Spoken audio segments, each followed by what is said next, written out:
Okay, everyone, I'm going to start this lecture. Hopefully this is going to flow smoothly, but I'm not used to sitting down presenting. Yeah. Anyway, my name's Bob Bruin. I'm a remote sensing scientist based here at Plymouth Marine Laboratory. I've been here for about 7 years. I work mainly on ocean colour, algorithm development, validation of ocean colour, and then looking at relationships between products derived from ocean colour and other remote sensing data sets like sea surface temperature, sea surface heights and things like that.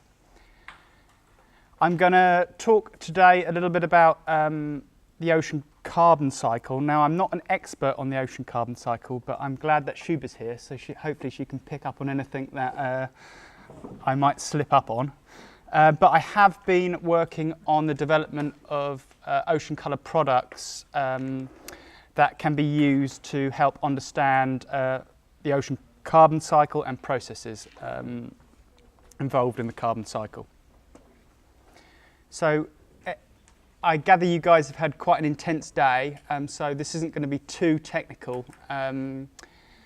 But please interrupt me at any point if you have any questions or if you don't understand anything I'm saying. Okay, so a little bit about the Earth's carbon budget. This is just some figures taken from this source down at the bottom here on the Earth's carbon budget. Now, in 2016, it's estimated that about 9.3 petagrams of carbon or gigatons of carbon per year are released from fossil fuel emissions. About 1 petagram of carbon per year from land use changes such as deforestation, meaning that there's roughly about 10.3 petagrams of carbon that's released into the atmosphere. About half of that, or just under half of that, stays in the atmosphere, and that's why we've been seeing this increase in atmospheric CO2 concentrations. About a quarter of it is absorbed by the ocean, and just over a quarter of it by the land. So I'm going to focus mainly on, obviously, the ocean component here. Now, a sort of snapshot of carbon in the ocean kind of gives you an idea of where these different pools of carbon are stored. So we've got dissolved inorganic carbon here, dissolved organic carbon, particulate organic carbon, and particulate inorganic carbon. Now, a huge amount of carbon in the ocean is stored as dissolved inorganic carbon. However, a lot of this is refractory, which means it kind of doesn't really do anything. The second biggest pool is dissolved organic carbon. Again, a large component of it being refractory, to my understanding. And then up here we've got the particulate organic carbon pool, which is about 2.3 petagrams of carbon, and particulate inorganic carbon, which is a very small pool of carbon, certainly compared to POC. So what I've highlighted in green here is essentially those components which we can try to retrieve from satellite observations. And in this talk, I'm essentially going to go through each of these components, given a brief description of how they're derived from satellite observations. So I'm going to start up here in the particulate organic carbon pool. I'm first going to talk about total chlorophyll concentration. Now, I think you've had some background on this, so I'm not going to dwell on it too long. But basically, the chlorophyll concentration is, when we talk about it from remote sensing, we're often combining a number of different chlorophyll pigments here. So we have divinyl chlorophyll A, monovinyl chlorophyll A, and chlorophyll A alamers. They basically have a very similar spectra, absorption spectra, which means it's very difficult to differentiate between these different chlorophylls optically. So essentially we talk normally about the total chlorophyll concentration, which is the sum of these pigments. So if we look down here on the black here, this is the typical chlorophyll A absorption spectra. What we can see is it absorbs a lot in the blue, very little in the green, and then it has this bump in the red as well. In addition to the total chlorophyll concentration, we have a series of other pigments that phytoplankton have. These are normally, we have photosynthetic pigments, we have photoprotective pigments. And these again typically absorb in this sort of blue, slightly green wavelengths here, and very little in the sort of green region of the spectrum. Now, the accessory pigments in phytoplankton typically co-vary very strongly with total chlorophyll. So what that means is as the total chlorophyll concentration increases, there's more and more absorption in this region of the spectrum, and relatively little absorption in comparison in the green part of the spectrum. Now, remote sensing reflectance is a function of the upwelling radiance divided by the downwelling irradiance. So basically what happens if you've got a lot of absorption in the blue is that your upwelling radiance is going to come down because a lot of that light's being absorbed relative to the downwelling radiance, whereas it's not going to change so much in the green because the pigments aren't absorbing. And so this gives you an idea of typically how the remote sensing reflectance varies as a function of chlorophyll concentration. So when the concentrations of total chlorophyll are very low, shown in blue here, we have quite a high signal in the blue wavelengths because there's very little absorption and very little pigment. And the optical properties are typically dominated by pure water in this region. And as we move towards higher and higher concentrations of chlorophyll, there's a lot more absorption in the blue relative to that in the green. And this is kind of how the first remote sensing algorithms of total chlorophyll were developed. So this is a figure of the OCCCI in situ data set. So I think Shubha talked about that a little bit earlier on in the week. And it shows the in situ chlorophyll concentration as a function of essentially the ratio of blue to green light. What we can see is when the total chlorophyll concentrations are very low, there's a lot more blue light relative to the green, and as we get to higher and higher chlorophyll concentrations, more blue absorption, and that ratio changes. Now, the OC4 algorithm, which was up to recently the default algorithm used by a lot of space agencies for estimating chlorophyll, uses this maximum band ratio. So what we can see if we go back to this figure here is when the chlorophyll concentrations are low, the signal you're seeing is highest in the blue. And as you move towards higher and higher chlorophyll concentrations, you get to a point where progressively the longer wavelengths, the signal becomes a bit higher. And because that signal is a bit higher, we can essentially, the signal-to-noise ratio that the satellite, the signal-to-noise ratio that satellite's seeing means it's a bit more appropriate to maybe use that wavelength. And that kind of, again, shown in this plot here, where you can see at very low chlorophyll, the ratio of 443 to 555 is used. As you move towards higher chlorophyll, the signal at 490 is a bit higher, so the ratio of 490 to 555 is used. And as you get to very high chlorophyll, they use a ratio of 510 to 555.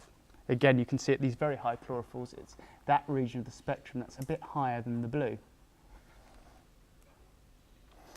More recently, a band difference algorithm is being used now at these very low concentrations, and it's found to be a bit more accurate at the low chlorophyll concentrations for a number of reasons I'm not going to go into now, but it's just to highlight that a lot of the space agencies are using that algorithm as a default.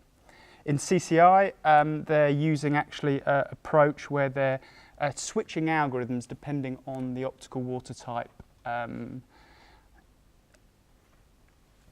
Yeah. And this is the kind of, I think this is a composite of total chlorophyll from CCI over the record. What these satellite images show is that there's regions of the ocean here where the chlorophyll concentrations are typically very low, your oligotrophic gyres. And your higher chlorophyll concentrations are typically observed in your more coastal regions, areas of intense upwelling, and the subarctic and subantarctic, depending on the time of year. So the spring blooms normally where we see high chlorophyll concentrations. Now, as with any ocean colour product, it's very important to do validation. So we want to know how accurate and how precise these satellite observations of chlorophyll are, so those who are using these products can make informed decisions about how to appropriately use the product. For instance, if the errors are too high for the application, then it's not worth using the satellite observations. And this plot on the left is from, again, the Ocean Colour Climate Change Initiative programme. So we have in situ chlorophyll concentrations on the x-axis versus satellite estimates on the y-axis. There's a huge number of observations here, about 14,582 matchups, which is very impressive. And what we're seeing typically is that the root mean square error in log space of about 0.3, which meets a lot of the user requirements for total chlorophyll. I'm just going to mention one other thing. When doing validation, typically what happens is you go out in a boat or a ship and you take about between 1 and 4 litres of water, you filter it and you measure chlorophyll. Whereas what the satellite's seeing is a pixel, typically, certainly with polar orbiting satellites like Sentinel-3, like MERIS, like SeaWIFS, of a 1 kilometre pixel, which if you assume a 10-metre optical depth, or the signal that the satellite's seeing, equates to volumes of water in the order of 10 to the 10 litres. Massive difference compared to the water you're filtering. So there's inherent errors between these two observations caused by simply spatial differences. What is the normal kind of root mean square error cutoff if you're doing this kind of comparison? So if you, like you said, you've got 0.31 there, Yeah. which is below the normal cutoff. What is the cutoff? Well, it depends on your application again. Okay. So it depends how accurately you need to. Well, I think in the CCI user requirements, they talk about an accuracy of 30%. Is that right, Shuba? You have to be slightly careful with these errors. So, for instance, this is an error of 0.3, which is 30% in log space. And the root mean square error here assumes normal distribution of your data, which is normally distributed in log space.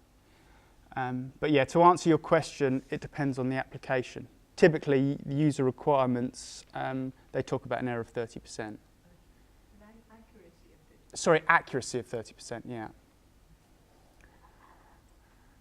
So on the right here, just to show that there are methods that we're trying to improve on these spatial mismatches, or these mismatches in scale, by collecting a lot more or using new systems that can potentially sample more efficiently in that satellite pixel. So this is an example from a paper we published recently where we used on-the-way spectrophotometry, which was essentially measuring chlorophyll continuously as the ship moves. So basically the ship can track through a pixel and you can get many, many observations of chlorophyll within that pixel. You can average them and you get a bit closer to, or you reduce those differences in scales a little bit. And we found that when we did this, certainly in the open ocean, the errors come down a lot. So what that's probably telling you, a lot of people immediately assume the in situ data is the truth when you're doing these kind of comparisons, but there are these issues with satellite validation that you need to take care of. Okay. And so I think Marie's going to talk about this a little bit later on in the week, but we now have this wonderful 20-year record of total chlorophyll concentration from the Ocean Colour Time Series, and we can do nice little things like looking at interannual variations in chlorophyll, which I think Dionysius was doing in the previous practical. And this is just 2 examples to illustrate that. So these are anomalies. So I've removed the seasonal cycle from this trend in the equatorial Pacific here, and then we've just overlaid it onto the multivariate ENSO index. And what you can see is that the chlorophyll tracks very tightly these fluctuations in climate. Similar again in the Indian Ocean. I think Marie's going to talk about this a bit more later on this week. So total chlorophyll is very useful in the carbon cycle. It can help us estimate things like primary production, which I think Shubha talked about earlier. But a lot of the, certainly the modelers, ecosystem modelers, like to work in carbon units rather than in chlorophyll units. So there's been a considerable effort in recent years, for instance with the POCO project, that was a European Space Agency funded project, to estimate phytoplankton carbon. It's slightly more tricky to estimate carbon because chlorophyll has this unique signature on the ocean colour spectrum, whereas carbon's a little bit more tricky to estimate. So these are just a couple of ways where ocean colour scientists have attempted to estimate phytoplankton carbon. This plot here is from one of Shubha's papers in 2009, which basically looks at the relationship between chlorophyll and carbon, particular organic carbon here, I think, right, Shubha? And basically she fitted this 1% regression. Basically makes the assumption that the base of this line here is the carbon by phytoplankton. And we know we can get chlorophyll quite accurately from satellites, so we can simply use these kind of regressions to estimate phytoplankton carbon, which is shown here on the right. Others have attempted to estimate phytoplankton carbon by looking at the backscattering signature. I'll be talking a bit more about the ocean colour theory tomorrow, so backscattering, absorption, things like that. But there have been attempts to do this, such as a recent paper by Victor in 2013. Now, if we can estimate the carbon accurately from satellite, and we know the chlorophyll, we can get at things like the carbon to chlorophyll ratio, which is a very useful ratio for ecosystem modelers and can tell us some information about the physiology of the phytoplankton. And there's been a lot of effort again in this POCO project funded by the European Space Agency to validate these carbon phytoplankton estimates. Now, the tricky thing with phytoplankton carbon is it's actually very difficult to measure it in situ, let alone estimating it from satellite. So there's a lot of efforts being put in at the moment to improve our estimates of phytoplankton carbon in situ. This is in a recent paper which is in review at the moment by Victor Martinez Vicente. He uses flow cytometry data, he and his co-authors, and converts the counts from flow cytometry into carbon, essentially, to try to estimate phytoplankton carbon, and then compares them with the satellite estimates. And this is, I think, one of the best performing algorithms in his paper I'm just showing there. Okay, so in addition to phytoplankton carbon, we can estimate particulate organic carbon. So this is the organic carbon of all particles, not just phytoplankton. So things like detritus, potentially bacteria in the ocean. And there's a couple of different ways, again, that this has been estimated. There's a paper by Stramsky in 2008, which I'm just highlighting two different versions here. One, again, using a ratio of blue to green light, so very similar to how chlorophyll is estimated. What we can see is that this ratio changes as a function of particulate organic carbon. And again, there's methods that try to use the backscattering coefficient to estimate particulate organic carbon. There are others as well. There's, again, others that have used relationships between POC and chlorophyll, like we saw with Shubha's phytoplankton carbon earlier. And there are techniques that have used diffuse attenuation coefficient or a mixture of chlorophyll and backscattering to try to estimate particulate organic carbon. And this is just a map of particulate organic carbon from a recent paper, by one of Haley's papers, published this year, using, I think, Stramsky's ratio of blue to green light. And again, there's been considerable efforts validating these POC algorithms. Again, this is a paper that's come out of the European Space Agency POCO project by Haley. And what's interesting here is you look at the root mean square error in log space of POC, and it's actually quite comparable to that of chlorophyll. So what that's telling you is that we can, or it seems to imply we can estimate POC with similar accuracy as we can estimate chlorophyll. At least that's my interpretation. Okay, so moving now on to phytoplankton groups. I mean, these three, the top three, clearly have a link with, an obvious link with the carbon cycle. Now, getting onto the group information's quite interesting, because what it can tell us is potentially help us understand a little bit about what happens to that carbon. So, for instance, if the phytoplankton community consists of very large cells, it's typically thought that these large cells, depending on their density, sink quite rapidly, so may contribute far more to export production than the very small cells. So it's those kind of things we can use essentially to improve our understanding of how that carbon cycled, that particular organic carbon cycled. Now, I'm going to go talk a little bit tomorrow about estimating phytoplankton groups from space. Very briefly, there's two approaches that are typically used at the moment. One approach is based on spectral signatures. So the idea here is that the phytoplankton have a distinct optical signature that you then use those remote sensing observations to target, a more direct approach. And that's actually the most preferable approach. However, the difficulty is those optical signatures are often quite small and difficult to target.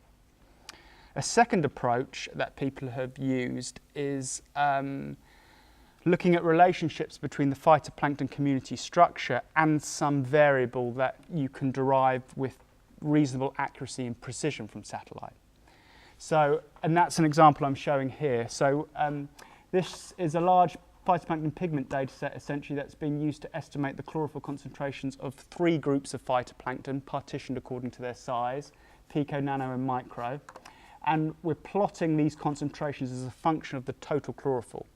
And what starts to emerge is some clear patterns in these data sets where, for instance, at low chlorophyll here, you're dominated by very small cells. At high chlorophyll, you're dominated by large cells. And you can use these semi-empirical or empirical relationships together with the total chlorophyll concentration you have from space to try to infer what your community structure is.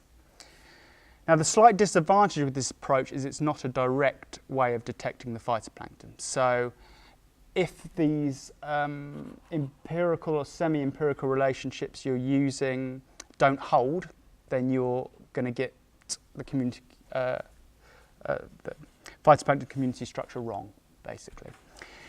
You can tune these relationships to different regions, different seasons.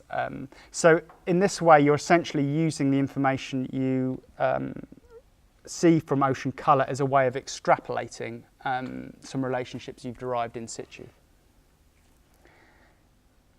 This is an example of a validation of that type of approach. And what we can see actually is that, again, it's not too bad. So we've got the chlorophyll concentration from the satellite against the in situ chlorophyll concentrations for micro, for cells greater than 20 micron, less than 20 micron, 2 to 20, and then the picoplankton, the very small cells. And again, your root mean square errors are not too bad, really. So what's that telling you is that there is a lot of potential to infer this information from remote sensing observations. So again, that's in terms of chlorophyll concentration, but there's also techniques that have been and are being developed to estimate phytoplankton carbon per group. And these have typically relied on backscattering based approaches. So the work of Tiho Kostadinov, for instance, basically looks at the bulk backscattering coefficient, but also the spectral shape of the backscattering, which can give us information on the particle size distribution, which he then uses to infer the size of the particles, pico, nano, and micro phytoplankton, and then uses other assumptions to estimate the carbon per group. And there's also recent approaches by Chauvinel Roy and Schuber and colleagues, which have used more of an absorption-based approach. Again, using absorption to get at the particle size distribution and the phytoplankton carbon. And there's a lot of effort, ongoing effort to validate these approaches. Again, like the bulk carbon, it's very difficult to measure phytoplankton carbon in situ. So some of these differences, there's a lot of uncertainty basically in the in situ observations as well. Okay, so now moving into the particular inorganic carbon component. This is typically consisting of calcium carbonate in the form of liths that coccolithophores shed when they die. This is an example of a very large coccolithophore bloom just off Plymouth, so we're just somewhere around here at the moment. And these white liths have a very characteristic signature on the ocean colour. Very bright, white, milky waters. And the techniques have been developed. NASA are typically using approaches based on these two papers, where you look at the reflectance in the green, or the radiance in the green relative to that in the blue, and estimate the concentration of coccoliths in the water and your particulate organic carbon concentration. This is an example of a map of the products that NASA are producing. I'm not sure if do we produce a PIC product for CCI? No. But there may be plans to do that in the future, I suspect. And again, ongoing efforts to validate these products. We can see quite a lot of scatter in this validation here, which again probably shows how difficult it is to actually measure both in situ and from satellite, but in general there's a reasonable correlation between these two.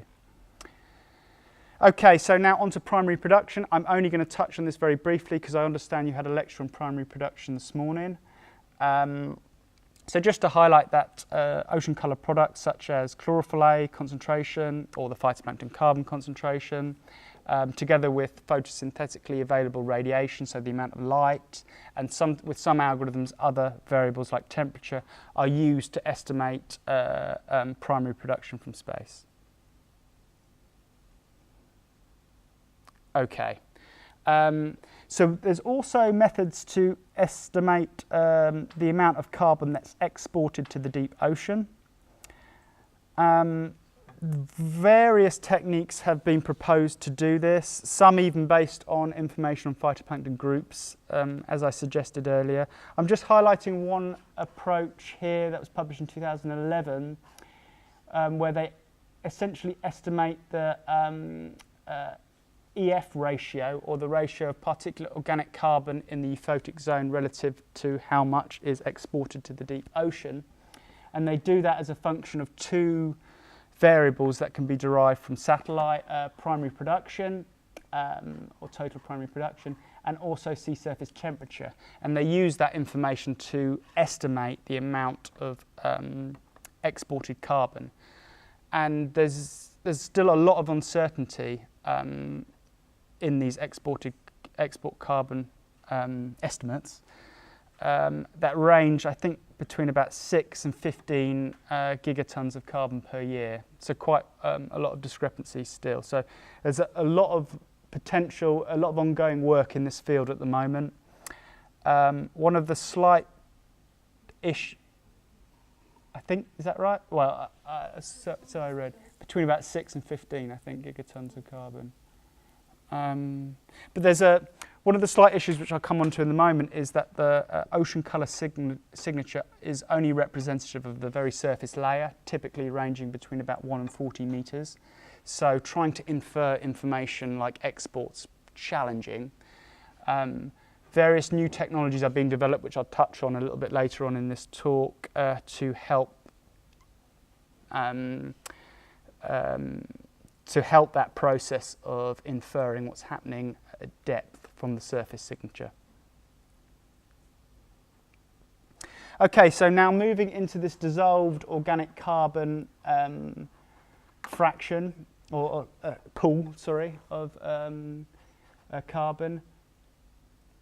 Now, a component of dissolved organic carbon is coloured, and hence called colour dissolved organic matter. And that component we can detect from ocean colour observations. This just shows a plot. So here we've got wavelength on the x-axis as a function of absorption on the y-axis. This is pure water in blue. This is your characteristic phytoplankton pigment absorption. And this is the spectrum we typically see with colour dissolved organic matter. So basically people have developed algorithms to estimate that amount of absorption here. Unlike phytoplankton, which have this interesting spectral shape, it's generally well defined that spectral slope of absorption by CDOM is basically an exponent. This is an example of a climatology of colour dissolved organic matter. I think from, I grabbed this just from the NASA product, though CCI produces this product as well. And various algorithms have been proposed to estimate colour dissolved organic matter, a couple of which are just shown here. Yeah. I'm going to be going a little bit more into the theory of ocean colour tomorrow, so I'll get into the details a little bit of how that's done. Yep. My question is, at 443 nanometer, both like the phytoplankton as well as the colour dissolved organic matter has a very good absorption signal. So Good observation. yeah, like Yeah. Several papers have stated that 412 minus 443.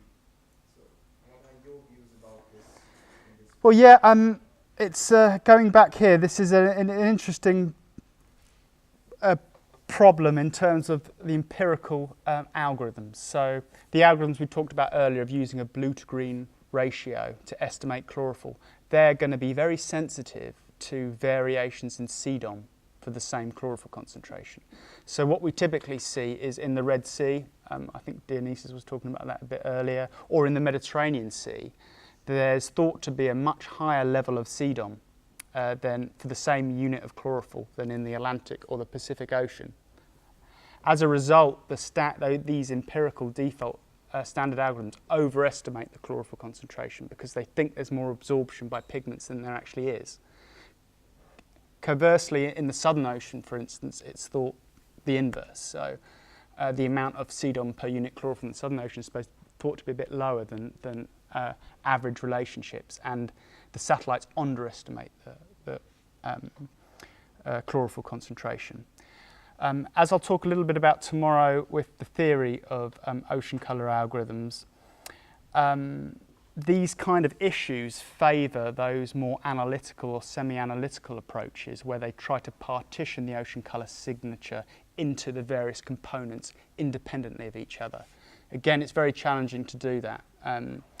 So those sort of semi-analytical approaches are likely to fare better in cases where there's a lot of CDOM or a lot less CDOM than there is. Also, for instance, in the open ocean, where the total chlorophyll concentration is known to co-vary in a predictable manner with CDOM or with non-algal particles, these sort of empirical relationships can hold, but it's when you move into those optically complex waters where they really break down. Most of the algorithms that identifies the absorption, they only capture the yellow substance, which is a combination of both CDOM and non-algal particles. Right, so yeah, quite right. That's true. It's very difficult to differentiate between the absorption by detrital matter and absorption by CDOM because they've got very similar spectral shapes. People have tried it, yeah, people have tried it for sure, but it's a challenge. Working in the northern latitude waters, Mm. in which mostly even in the open ocean, the phytoplankton dominance is Right. Like few people have worked in the phytoplankton algorithms and found that it's a bit of overestimation. The nice thing, which is sort of shown in this plot about this differentiation, is you can see that the shape of the phytoplankton absorption coefficient is very different to the shape of the CDOM absorption. And there, certainly with Sentinel-3, where they now have a band right down at 400 nanometers. Okay, I'm not saying I trust any of the data there yet, because there's big atmospheric correction issues at those wavelengths. But they have real potential to improve that partitioning of these two components. And with hyperspectral data as well, looking at second derivatives of the absorption spectra, we can potentially really separate out the pigments from the CDOM or the detrital absorption by using statistical methods.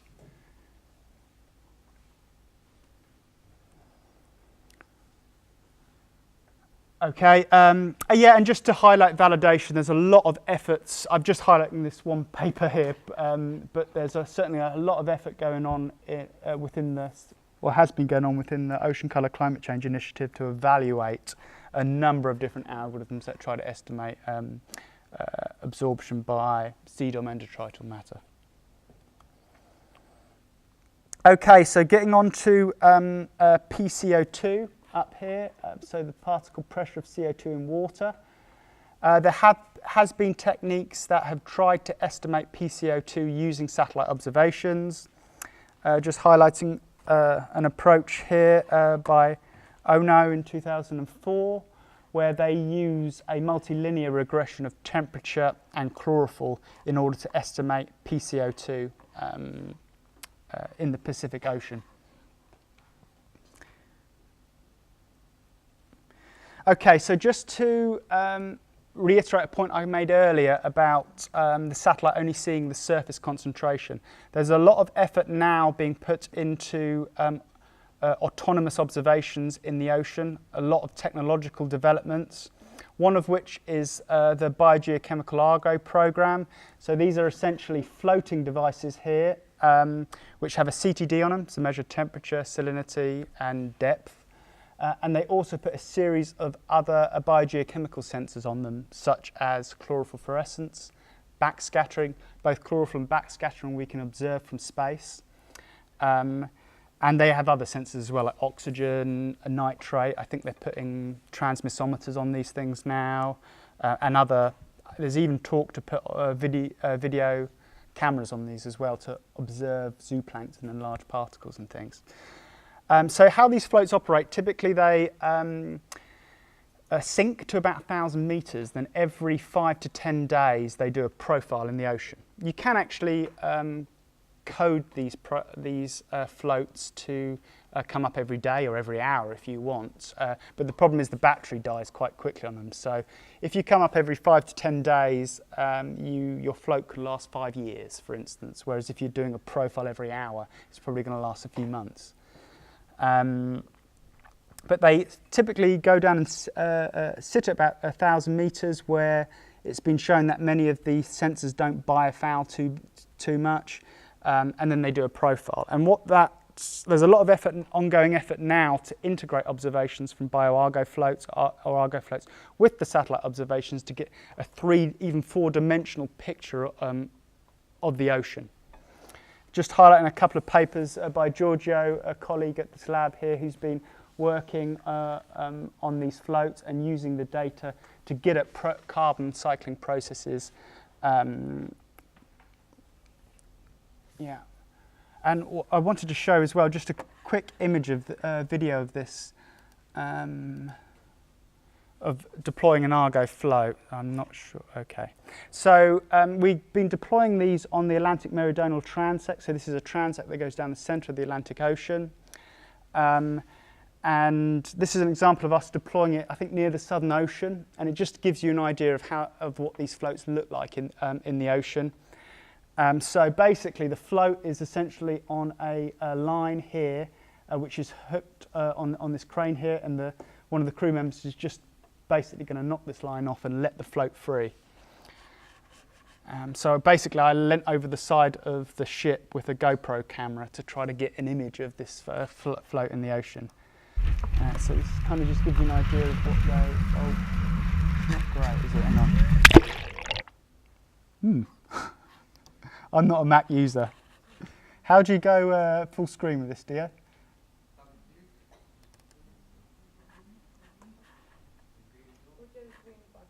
This one? Okay. So yeah, it just gives you a little bit of an idea of what these floats look like. Quite glad the sound changed, it makes me feel sick.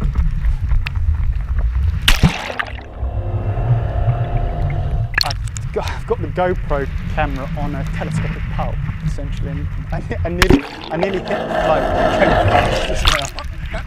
And these things are about £50,000, so you don't want to do that. Yeah, but anyway, I wanted to show this because actually there's not many videos of these floats in action, and yeah, this is one of the few ones. Yeah, so I had the camera on the end of a GoPro camera on the end of a telescopic pole and stuck it in the water as we deployed the float. The seas were quite rough, and I nearly knocked the oxygen sensor off the top of the float as it came past. Okay. But yeah, there's a lot of effort going into these autonomous observations now, and there's some real potential to improve, as I say, that our understanding of the relationships between the surface properties we can see from satellite and what's going on at depth. Okay.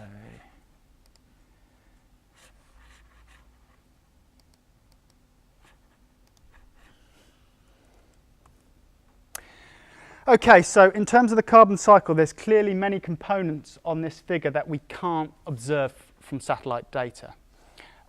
So in order to prove our estimates of these components that we can't see from space, a lot of efforts are going in now to assimilate the observations we can see from remote sensing into carbon cycle models in order to improve our estimates of these components.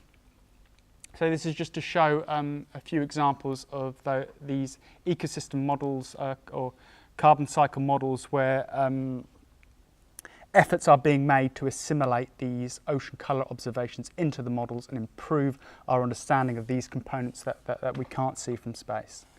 Stefano Chiavatta is going to be talking about this tomorrow. He's a data assimilation expert, so he'll be talking about that tomorrow after my lecture on ocean colour theory. Now, in order to do that, how these data assimilation systems work is we need to know the uncertainties in the observations. I mean, you need to know the uncertainties in your observations irrespective of whether you're using data assimilation. For any application, you want to know the uncertainty in your observations. But it's particularly important for data assimilation. And there's been a lot of effort within the CCI project, building on work by Tim Moore in the past, to use optical water type methods to get a robust estimate of our uncertainties based on in situ validation. So with these type of approaches, you essentially take the remote sensing reflectance signal and you partition it into a typical optical water type. Now with your matchup data set, you can then partition your in situ data into the optical water type and estimate an error for each optical water type. You can then use these fuzzy logic or statistical methods to remap that error on a satellite image, which is shown here. This is a nice paper by Tom Jackson. I think Tom gave a presentation this morning on, or a lecture this morning. And what's quite nice about this approach is it's sometimes quite hard to understand our uncertainties in a lot of these products based on other ways of doing it, error propagation ways. So taking the ocean colour signal and propagating the error all the way through all these equations you have to get your products. Whereas this type of approach is a little bit, I'm not saying it's better or worse, but the ecosystem modelers generally prefer this type of approach.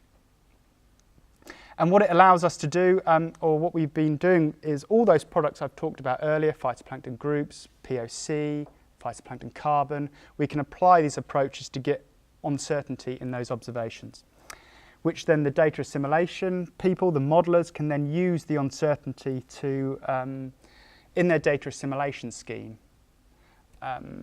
So in cases where we have high uncertainty in our observations, the data is not going to have much of an impact on their data assimilation scheme. Whereas cases where we are very confident in these ocean colour products, they'll have a higher weighting in the data assimilation. So that's pretty much summarised my lecture. I'm a little bit early. And yeah, just like to acknowledge National Centre for Earth Observation and the European Space Agency and Marie for organising this great workshop. Is there any questions?